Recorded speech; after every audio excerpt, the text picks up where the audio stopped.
ሰላም ጤና ይስጥልን የቻናል ቤተሰቦች እንዴት ሰነበታችሁ? አሁን የደረሱኝን ሶስት አጫጭር መረጃዎችን አሰማችኋለሁኝ። እስራኤል የቴህራን የአየር ክልል በሙሉ መቆጣጠሯን ገለጸች። የእስራኤልና የኢራን ጥቃት በቀጠለበት በአሁኑ ሰዓት እስራኤል የቴህራን የአየር ክልል መቆጣጠሯን አስታውቃለች። የእስራኤል መከላከያ ኃይል ቃል አቀባይ እስራኤል የቴህራን የአየር ክልል ሙሉ በሙሉ መቆጣጠር ቻለች ሲሉ ተናግረዋል። ብርጋዴር ጄኔራል ኤፊ ዴፍሪን ለመገናኛ ብዙሃን በሰጡት መግለጫ ላይ የኢራን 1/3 የምድር የሚሳኤል ማስወንጨፊያዎችን አውድመናል ሲሉ ተናግረዋል።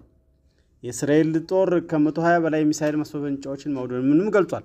እስራኤል ዓርብ ዕለት ጥቃት መሰንዘር ከጀመረችበት ጊዜ አንስቶ ኢራን ከያዘችው አጠቃላይ ማስወንጨፊያዎች ውስጥ 1/3ኛውን ማውደሙንም ገልጻለች። የአየር ኃይሉ ትናንት ምሽት ብቻ ከ20 በላይ ማስወንጨፊያዎችን ማውደሙን የገለጹት ቃል አቀባዩ ከደቂቃዎች በፊት ወደ እስራኤል ሚሳኤሎችን ለማስወንጨፍ ጥቅም ላይ ውለው እንደነበር ዴፍሪን ተናግረዋል። እስራኤል በማዕከላዊ ኢራን ኢስፋሃን ውስጥ ወደ 100 የሚጠጉ ወታደራዊ ኢላማዎች ላይ ጥቃት ለማድረስ 50 የሚጠጉ ተዋጊ ጄቶችን ማሰማሯት ተናግረዋል። በዚህ ጥቃትም የሚሳኤል ማከማቻ ስፍራዎችን፣ ማስወንጨፊያዎችን፣ የማዘዣ ማዕከሎችን አውድማለች። ወደሚቀጥለው ዜና ስናልፍ የኢራን ፕሬዝዳንት ዜጎች ወንጀለኞችን እንዲጋፈጡ በጥሪ አቀረቡ። የኢራኑ ፕሬዝዳንት ማሱድ ፔሼሽኪያን ኢራናውያን ኢራን የገጠማትን የወንጀለኞች ጥቃት በጋራ እንዲጋፈጡ በአንድነት እንዲቆሙ እንዲጸኑ ጥሪ አቀረቡ። ሰኞ ዕለት ለኢራን ፓርላማ ንግግር ያደረጉት ፔሼሽኪያን ኢራን ለዲፕሎማሲ እድል ሰጥታ ለድርድርና ለውይይት መንገድ ከፍታ ነበር ብለዋል። ጠላት ኢራንን እና ህዝቦቿን በግድያና በሽብር ሊያጠፋቸው አይችልም። ከእያንዳንዱ ከታለሙ ጥቃቶች ጀርባ ዓላማውን አንግበው መንገዱን የሚቀጥሉ በመቶዎች የሚቆጠሩ ጀግኖች አሉ ብለዋል።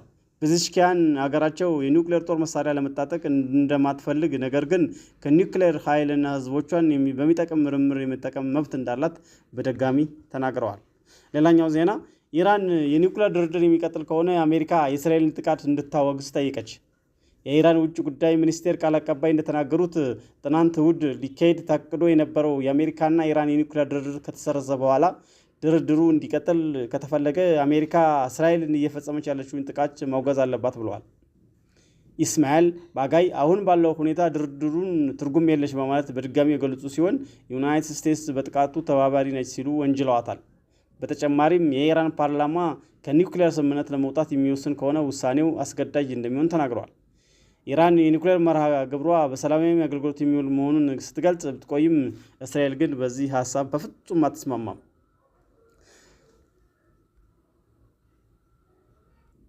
ወደ ሌላ ሀገር ውስጥ ዜና ስናልፍ በትግራይ ክልል የሚገኙ ትምህርት ቤቶች ለ2018 ዓ.ም የትምህርት ዘመን ምንም አይነት የክፍያ ጭማሪ እንዳያደርጉ ተከለከሉ።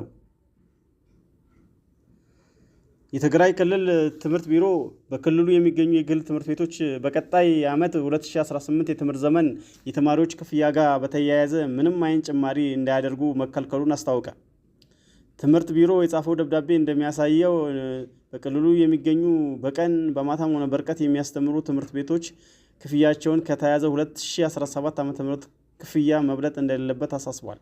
በተያያዘው ዓመት 2017 ዓ.ም የሀገሪቱ የትምህርት ሚኒስቴር ባወጣው አዋጅ መሰረት የግል ትምህርት ቤቶች ለሚሰጧቸው አገልግሎቶችና ትምህርት ከፍተኛ የዋጋ ተመን ፕራይስ ሴሊንግ ሊወጣ እንደሚገባ መደንገጉን ጠቁሟል። የትምህርት ሚኒስቴር ግንቦት 26 ቀን 2017 ዓ.ም ለክልል ትምህርት ቢሮ በጻፈው ደብዳቤ ሚኒስትሩ የአዋጁን ዝርዝር አፈጻጸም እስከሚያወጣ ድረስ መስተጓጎል እንዳይፈጠር የክልሉ ትምህርት ቢሮ ድንጋጌው እንዲያስፈጽም ውክልና እንደተሰጠው አስታውቋል።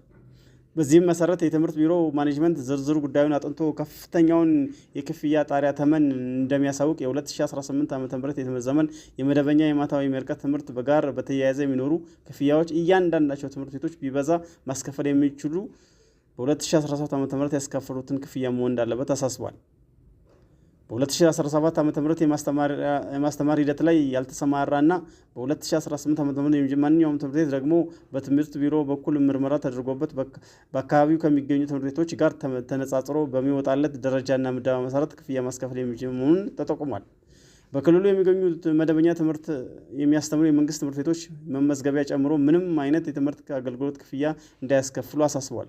እነዚህ የመንግስት ትምህርት ቤቶች ከመደበኛ ትምህርት ፕሮግራም ውጭ በማታም ይሁን በሌላ መንገድ ለሚሰጡት አገልግሎት ማስከፈል የሚችሉት በ2017 ዓ.ም የትምህርት ዘመን ሲያስከፍሉ ከነበረው የክፍያ መጠን ያልበለጠ መሆን እንዳለበት ተገልጿል። በክልሉ የሚገኙ ተቋማት እና አስፈጻሚ አካላት የትምህርት ቢሮውን ውሳኔዎች እንዲያስፈጽሙ ያሳሰበው መግለጫው ውሳኔውን ተላልፈው የሚገኙ ትምህርት ቤቶች ላይ ግን እስከ መዘጋት ድረስ የሚደርስ ሕጋዊ እርምጃ ይወሰድባቸዋል ብሏል። ይህ በእንዲህ እንዳለ በአዲስ አበባ ከተማ አስተዳደር ስር የሚገኙ 1227 የግል ትምህርት ቤቶች በ2018 ዓ.ም የትምህርት ዘመን እስከ 65% ድረስ ትምህርት ክፍያ ጭማሪ እንዲያደርጉ እንደተፈቀደላቸው ከሪፖርተር ጋዜጣ ያገኘነው መረጃ ያሳያል።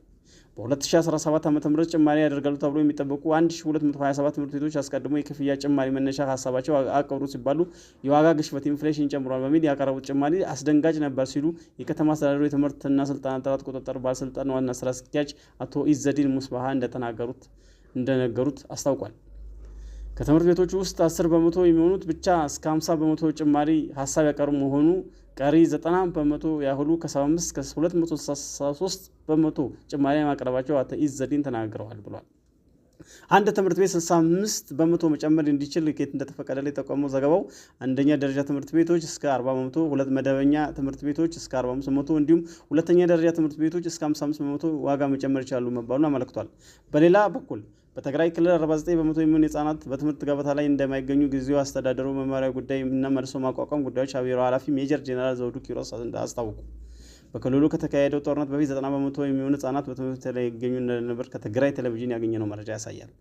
በመላው ኢትዮጵያ ከ200,000 በላይ ህጻናትን በመንከባከብ በማሳደግ ለተሻለ ህይወት ማብቃቱ የተገለጸው ኤልሻዳይ ሪሊፍ ኤንድ ዲቨሎፕመንት የተሰኘ ግብረሰናይ ተቋም በትግራይ ክልል የሚገኘው የህጻናት መንደር ትላንት ሰኔ 8 ቀን 2018 በተከበረው ህጻናት ቀን ኃላፊዋ ባደረጉት ንግግር የክልሉ 49 በመቶ የሚሆኑ ህጻናት በትምህርት ገበታ ላይ የሉም፣ የት ሄዱ ብለን ከጠየቅን በጦርነቱ በደረሰው ጉዳት ምክንያት የሚያስተምራቸው በመጣታቸው ሲል ገልጸዋል። የሚንከባከባቸው በመጣቸው ወላጆች በመጣቸው በመጠለያ ጣቢያ ስለሚገኙ ወደ ጎዳና ወጥተው በልመና ስለሆኑ ነው በትምህርት ገበታ ያልተገኙት ብለዋል።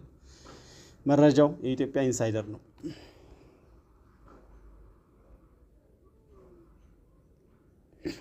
መልካም ጊዜ ቤተሰቦች። ሼር፣ ላይክ፣ ኮሜንት በማድረግ መረጃውን አድርሱልን። እናመሰግናለን።